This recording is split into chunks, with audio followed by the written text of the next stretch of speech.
Hi everyone. Welcome to yet another episode of Instructional Design podcast. Today we have with us Pramati Adhya, who is an instructional designer with TCS and has just landed into this amazing field of instructional design. So today with this podcast, we will be basically asking Pramati how to land your first job as an instructional designer. So Pramati landed her first job as an instructional designer right out of the college. So the fresh college graduates who are looking to get into this field right after their college. So we will be covering all kind of questions in that aspect. So Pramati, could you please give us a brief introduction about yourself to us? Yeah, hi Ankit. Thank you for having me here. And hello everyone. So, I'm an instructional designer. I'm currently working in TCS. I did my graduation from DU, and it was in English honors, and then I pursued my masters in English literature from Xavier's. So from the very beginning, I had been interested in educating people, in inculcating training in people, how to progress in your field, and whatever reasons. But I loved to teach people. So and suddenly there was this interview from TCS for the instructional designing role, and the job role kind of very much interested me, that you are able to teach people, you are able to design training not only for children but for managers as well.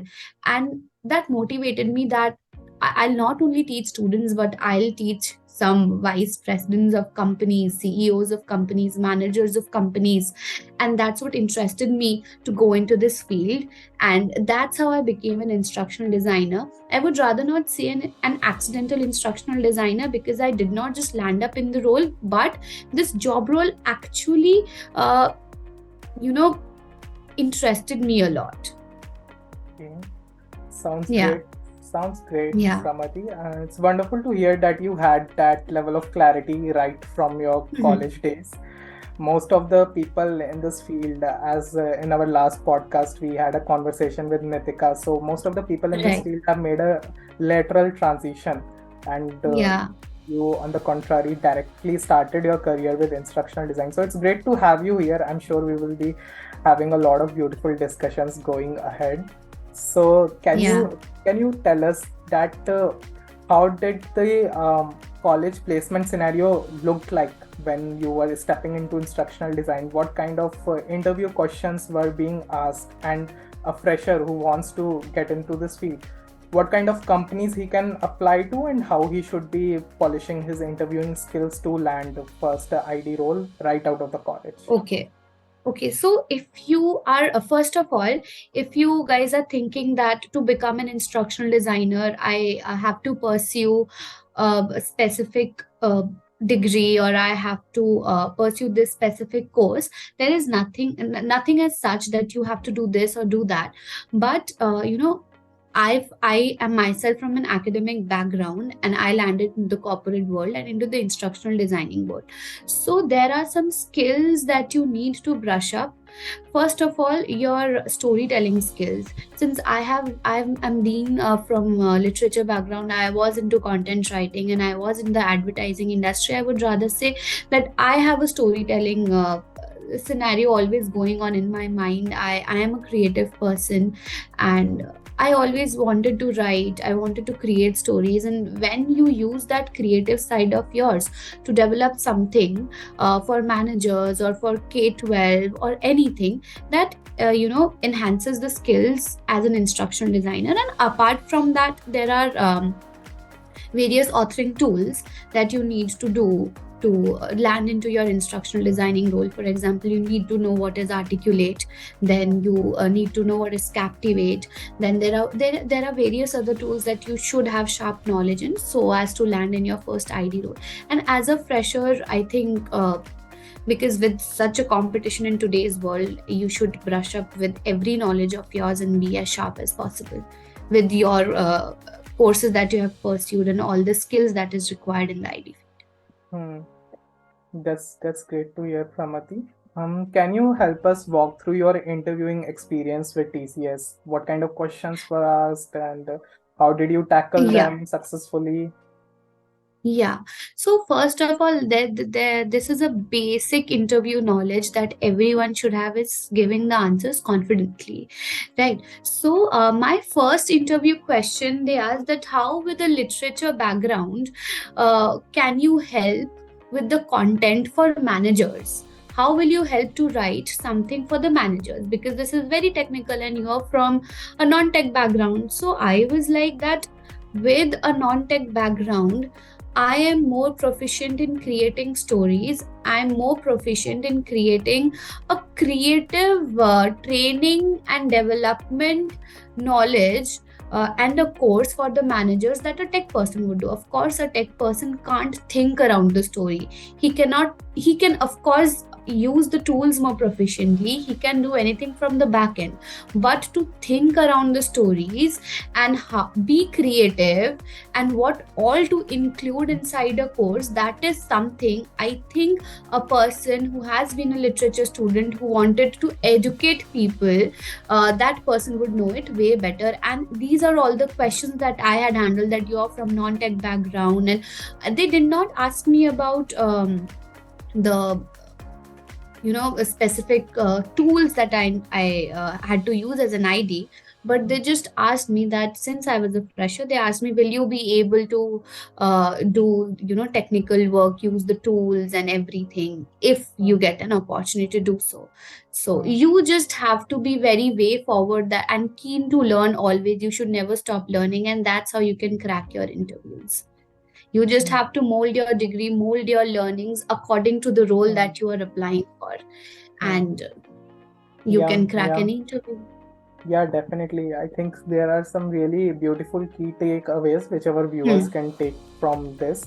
Hmm. First one being that whatever background you are coming in from, how are you leveraging that? And you Exactly. already had a strong background. I could see that in instructional design, your story writing ability is something which really matters. Yes. And you already Hmm. had a background in literature and you used that to your advantage. You just molded it how you can use that to write effective stories for Right. training materials in context of maybe managerial kind of trainings, business kind of trainings, all of that. So Exactly. that really helped.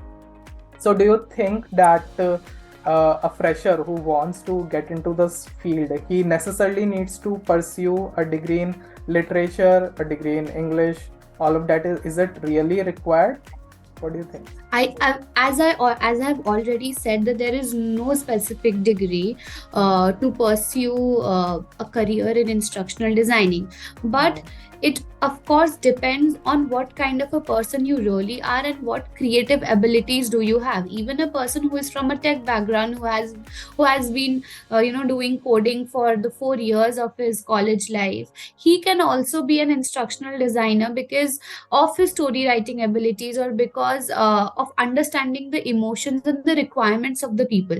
So until and unless you're not able to understand that what the other person wants from you, and what kind of training does he wants, what kind of feedback he's wanting from the course, and until and unless you can read through his mind, you can't be an instructional designer. So if you have those abilities to go through a person's mind and what your audience wants and what he wants to learn, does he have enough time for whatever you are creating, does he have enough time for to read your stories and go through around it, then I think if you get a grasp of it, then you can definitely become an instructional designer. So Yes. it all depends upon your ability to understand your target audience, to Yeah. understand what is going in his mind, and definitely you can become a good instructional designer eventually, slowly and gradually, by learning, by gaining the skills, by doing various Yeah. courses and Yeah. getting hold of the tools that you have to use as an instructional designer. Yeah, absolutely. Makes sense. Makes sense. Yeah, and in Yeah, fact, instructional design is open to all the graduates. You just need to prove that exactly. you Yeah. have the relevant skills to develop effective Mm. and valuable training programs. Right. So yeah, I mean, if I share my journey, I mean, I'm coming from a software development background, like Pramati already Right. See now, mentioned. yeah. So I didn't have any storytelling background of as such, but skills can be learned, and you can make lateral transitions as well. And if you are starting with a literature background like Pramati did, then it's anyway it's better. I mean, it will be playing at your advantage. So So Right. that's great, Pramati. So, I mean, what do you think the kind of projects that helped you land your first role? Suppose there is a college graduate, okay? He's in his final year and he wants to land into this field of instructional design, but there are not as much companies coming to his college for this specific role.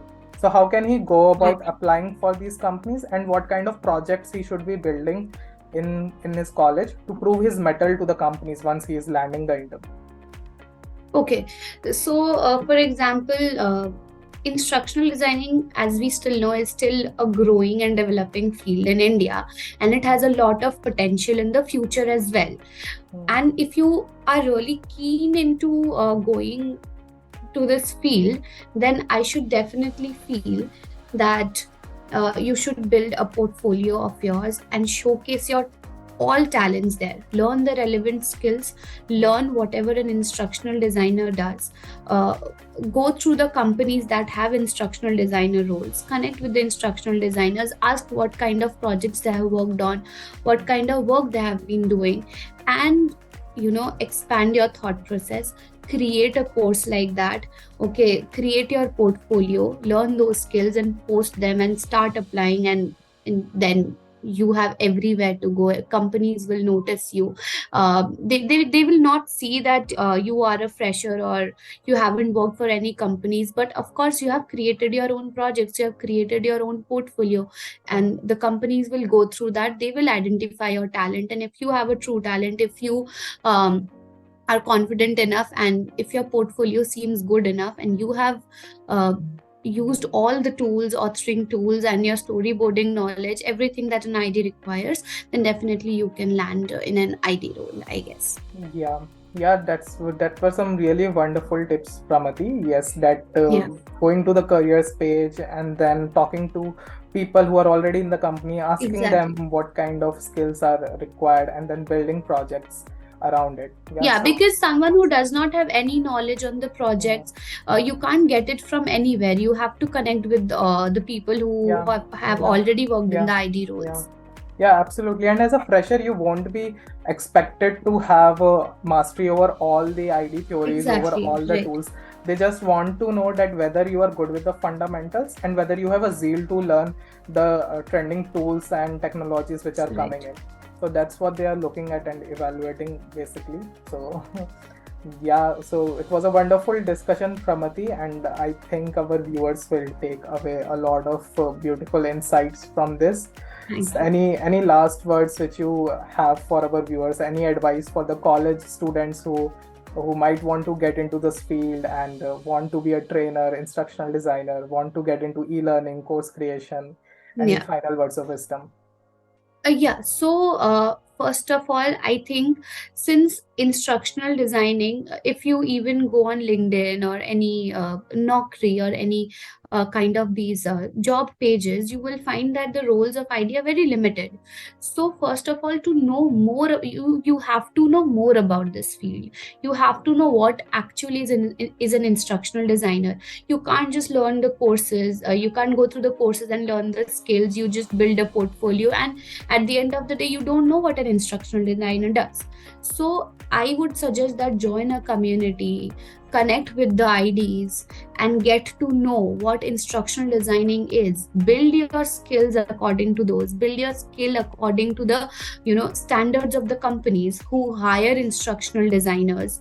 Okay, and then you can grow, and no one's stopping you from being a good instructional designers.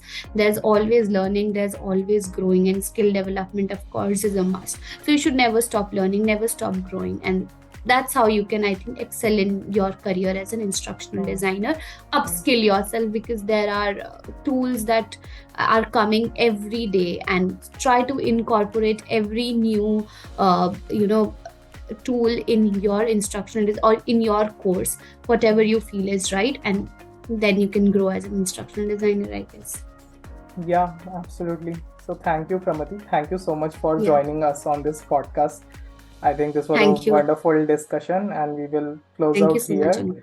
Let us know about your views and opinions in the comment section, and we will be inviting more of such guests in our podcast from an experience range of fresher till 20 plus years of experience. I mean, this is going to be a really interesting journey. We will have a really interesting stream of guests lined up, and we'll be seeing them in the next episodes which are about to come. So stay tuned, and all the best for the Thank you. future. Yeah.